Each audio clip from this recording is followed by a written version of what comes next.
Everybody, welcome back to my channel. My name is Camsley, but you can call me Cam, and today we are making our sim for our Horse Ranch LP. This Horse Ranch is the newest pack that just came out for The Sims 4, and I'm super pumped to dive right in and explore the cast items. I am only looking at the adult frame, feminine frame items, just because that's the kind of sim that I'm making. If you do want to see like every single item for every single age and frame, there are definitely a ton of videos out there already. Although I guess if people really want me to make one with my input, I guess let me know and maybe I will. But yeah, I just wanted to focus specifically on Winona here and her outfit and her style. But starting off with like the hair and the accessories, I was pretty happy actually with the amount of hats that we got. The hairs are also all really nice. The accessories are really nice. I really like the bandanas that aren't tied to a specific clothing item, like they're not tied to a specific outfit or t-shirt, which is things that I feel like we've had in the past.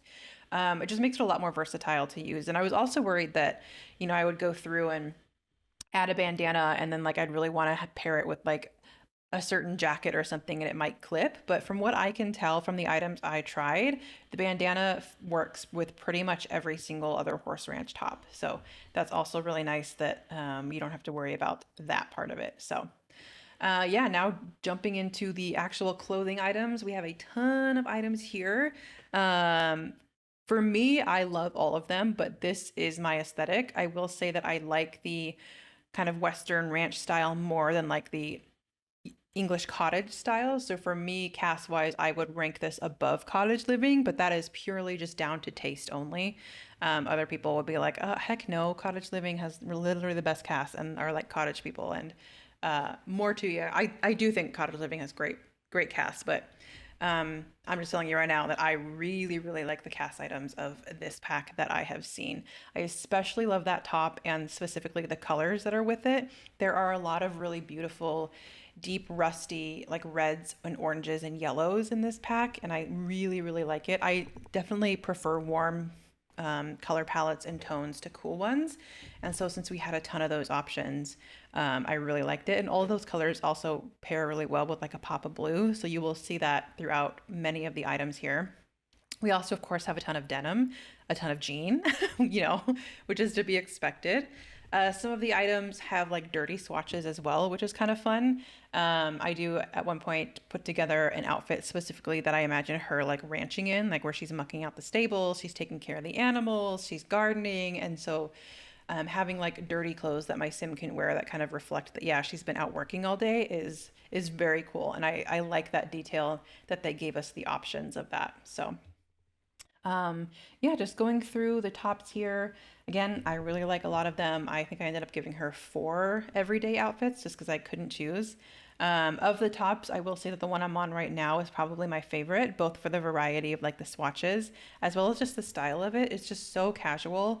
And whether or not you are like playing a rancher sim, I feel like this is a top that like really any sim could probably wear. It's just a very casual, simple top, and I feel like it was made very well. I like the textures on it and everything. So that has my gold star as far as cast tops go.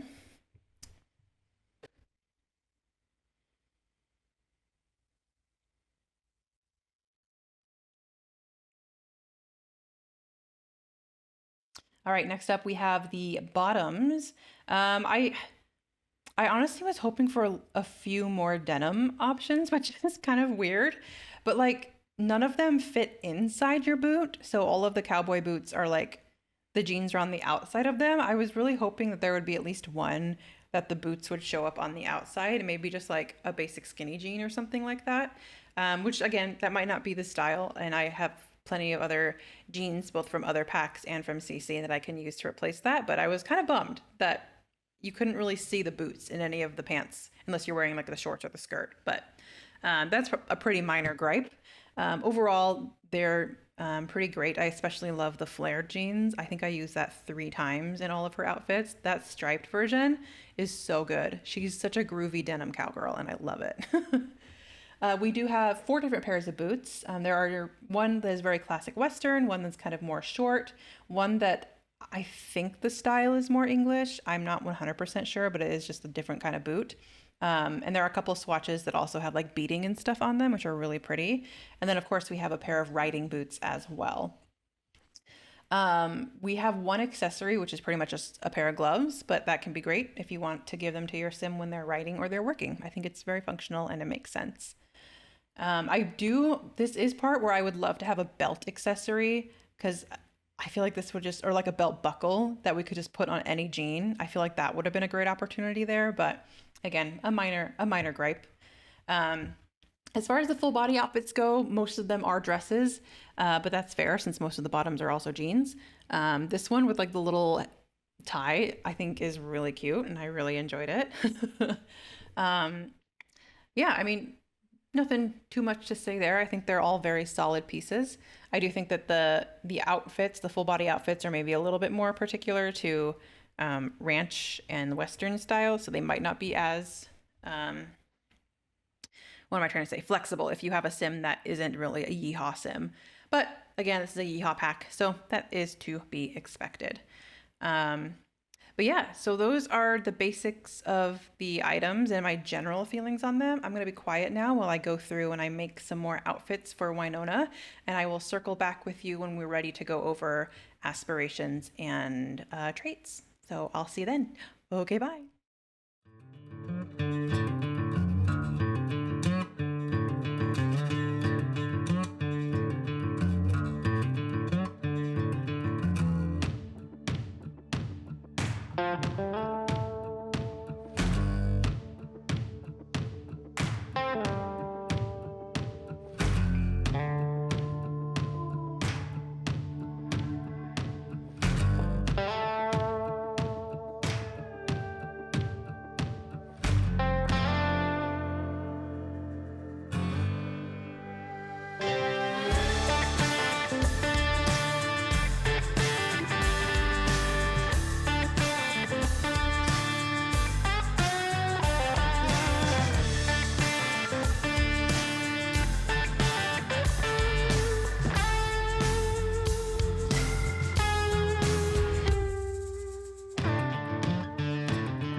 Okay, and we are back and time to go over the traits and aspirations. So the first aspiration is the championship rider.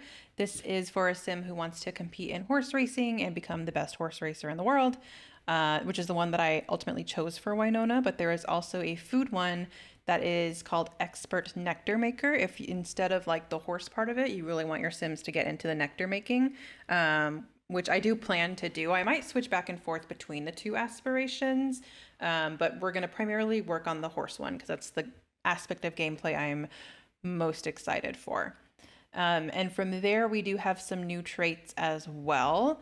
We have the rancher trait and the horse ranch or horse sim. Oh my gosh, I cannot speak. The rancher and the horse sim trait. So the rancher trait is sims that just like working on the ranch and they take pride in their work and they like to work with the animals and doing their chores. Very hardworking sims, which I did choose for her. And I also picked the horse lover trait because she is ultimately a horse girl at heart. She loves her horse, and we are going to make the horse as well. And then for her final trait, I decided to give her goofball. I like the idea that she is like a competitive person, but it's definitely more playful. She likes to have a good time, work hard, play hard. That's the kind of vibe that Winona is. And then I guess as I'm going in and I'm picking her likes and dislikes and making the horse, I can tell you a little bit more about her backstory. So Winona is someone who grew up in the city, maybe San Sequoia if we want to be specific. But she had grandparents that lived in Chestnut Ridge, and she has very fond memories of going to Chestnut Ridge in the summertime and like just spending months, like the summer months at their ranch, helping out with the chores, riding the horses, doing like summer camp stuff. And she just has very fond memories of that. And so when her parents, or not her parents, her grandparents passed away, they left the ranch, the piece of land to her in their will. And Winona is at a point in her life where she doesn't really know what else she wants to do. She thought about maybe I can go to college, I can start getting a job, work a 9 to 5, just because like financially it would not be feasible for her to like buy a plot of land big enough to house a horse and like the nectar making and the ranching stuff that she really wants to do. So getting that from her grandparents definitely sealed the deal for her that she's like, no, I want to go and like take those very fond memories that I have growing up of the summer times and I want to make that my daily life and my reality. So she's moving to Chestnut Ridge, moving on to a big plot of land. I think I'm going to choose the 50 by 50 lot that has like a little cabin on it and say that, that was kind of like the summer place where she spent with her grandparents. And she's going to turn it into a fully functional and thriving like orchard and ranch for who knows, maybe she'll find someone, get married and have kids of her own. If that happens, it happens, but I'm more interested in like specifically the gameplay aspect of this. But yeah, so that is Winona. I do want to go in and also make her horse because I'm very excited about that as well. So 1 second, I'm going to pop in and I'm going to do that. Okay, so unfortunately, the horse part is also a voiceover. I was hoping to kind of talk my way through like what I was doing, but my dog had decided during the whole time that she wanted to sit right by me and ask for attention. So there's a lot of like little barking and like whining going on in the background. And so rather than try to cut around that, I'm just going to do a voiceover. We'll get out of the voiceover when we get into the actual gameplay. But here are all of our horses. We have a ton of horse breed options. They're all gorgeous. I think that the horses were made really nicely, which is good given that they are the primary gameplay item of the pack. I think that they were made very well. I also still have like a UI mod in here that I think might be blocking some things. So normally there will be additional like coat swatches for each breed or for most of the breeds, and you won't be able to see them here, as well as when I pick on the mane, we won't see all the beautiful colors that we have for like the mane and the tail, which is kind of a bummer, but I didn't really want to go in and remake the horse and re-record after all this. So I'll probably take those out. I'm still trying to figure out what mods are and aren't broken, which by the way, if you play with mods, MCC and UI cheats have already been updated. Tool mod has been updated, and then Better Build By should hopefully be updated soon. All that being said, I really could not figure out what horse I wanted to use. There are so many good ones, and I thought about maybe remaking one of the horses that I grew up with as a kid, particularly this pony that we had. Her name was Twilight. Oh my gosh, she was a riot. She was Kind of portly. She was very round, and she was, of course, was short because she was a pony. She had like a buzz cut mane and like kind of a scraggly, really rough tail. That was just the texture of like her mane and her tail. And she would get into the most trouble. She was so mischievous. We would come home from like running errands or something, and she had figured out that if she laid on her side a certain way and like wiggled a certain way, she could fit under like the wiring of like the fence of her like pen. And so we would get home and she would be like halfway through laying down and she'd see us and she would go like limp. Like she was like, if I don't move, they can't see me, or just hanging out, not doing anything. And so we'd have to like wrangle her back into the pen and everything. And yeah, just really fond memories of that pony. So I might try to remake her in the future when I feel a little bit more confident with the painting stuff. She was like a speckled gray, white, and brown pony. She was something else. But I did settle on this horse. I did randomize it because I ultimately could not choose. It's a Ned Pearce or Pearce. I don't know how to say that entirely. I should probably look that up. I have never heard of this breed, so it'll be very fun. I pretty much left the coloring the same as it was, although I think I made it a little bit more red. And yeah, this is our beautiful horse. I love all the accessories, the little hats. I didn't give him a hat now, but I might in the future. So like when we go to like ride into town, he's all dressed up just like how we get all dressed up. I think that might be very cute for him. um, but yeah, no, he's a great little horse. I end up naming him Tater Trot because I love a good pun and I think that's great. And I love the idea of calling him Tater. So this is our horse Tater, and I'm gonna be quiet while I finish up so you can see me uh, play around with the horse stuff.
And here is our final product of Tater.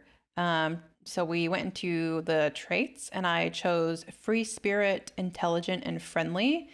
Free spirit means that they don't want to like be in the barn all day, which is perfect because the lot that I'm moving into is very open and there isn't a full barn. So he'll be able to run around and do whatever he wants.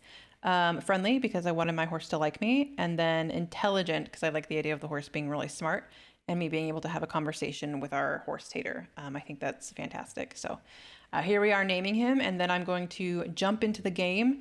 We aren't going to play a whole lot, but I did just want to like jump in and go for a ride on Tater really quick. So we're going to do that. All right. So here's the new world, Chestnut Ridge. This community formed when several groups embraced their mutual connection to horses and the land. The area soon became known as a hub for all things equestrian, a town steeped in expertise with raising and training horses, set against a beautiful and expansive landscape. Over time, the area became famous for another endeavor, as the rich soil brought in the new enterprise of nectar making. Thanks to the hard work of everyone involved, the region flourished and became the Chestnut Ridge it is today. Let's do it. Okay, so as far as where we want to move, there are a couple different starter lots that we can choose from. There's this big old one, 64 by 64, in the Writer's Glen area, which is ideal for nectar making, it sounds like. Then we have this smaller one, this cozy corner house, which is kind of in town, which might be nice if we're going to be like doing a lot of competition stuff. It'll be very easy to just head on over there. And then there is also the Palomino Junction, which is kind of off up in the hills near like the waterfall and everything. I might choose this because it looks a little bit more simple and not like run down entirely. Looks like it also has like a pond, but I like the idea of starting with a small home. You know, it was kind of like her grandparents, and she's gonna like make it grow and make it like improve it over time. And so I feel like that would fit well with this lot. So let's go ahead and move there. We'll do furnished for now. I'll probably have another video where I'm like remaking everything for myself, but let's just hop in and just see what we've got. Here we are with Tater. Hi, Tater. Let's scratch Tater's neck while I look at the, yeah, so there is a really cute little pond over here. Looks like we've got some stuff for barrel racing and jumping. We have a little bed and area for our horse. Not a full barn, but that's okay. Since he's free-spirited, I don't think he'd like to be in a barn all day. And then we have this really cute, actually, little cabin. So I probably will in the next episode come in and like explore all of the build by and redo this cabin. But for right now, this is great. And I love me and I love Tater. Hi, Tater. Oh, look at us. Okay, let's get on Tater. I know I've already been recording for a while and I really only want this to be like the introduction episode, but I also really want to get on this horse right now. Ooh, Don't buck me off. Good job, Winona. Look at us. Oh, she's so happy. Did you see that little sigh? She's kind of like, oh, this is where I belong. Are we talking to our horse? We're telling jokes. Our horse loves our jokes. Oh my gosh, what a pair. We just became friends with Tater by telling a joke. I love it. Okay. Oh yeah, and you can hover over the horse and see how their needs are doing. I hope that they go back and they add this to cats and dogs. Oh my gosh, that would be so nice. Sometimes they're sad and I'm like, I don't know what you need and I don't know how to help you. I'm sorry. So this would be really nice. But all that being said, I am going to keep playing and keep recording and get the next video out pretty quickly because I'm very excited about this. But I hope you guys are as pumped as I am. We are going to end this episode here with Winona and Tater, and we will hop back in with them to really get into like build by as well as get started on the gameplay as well. So I hope you guys stick around. Let me know if there's anything specific in the pack that you want me to explore and I'll do my best. And I will see you in the next episode. Bye.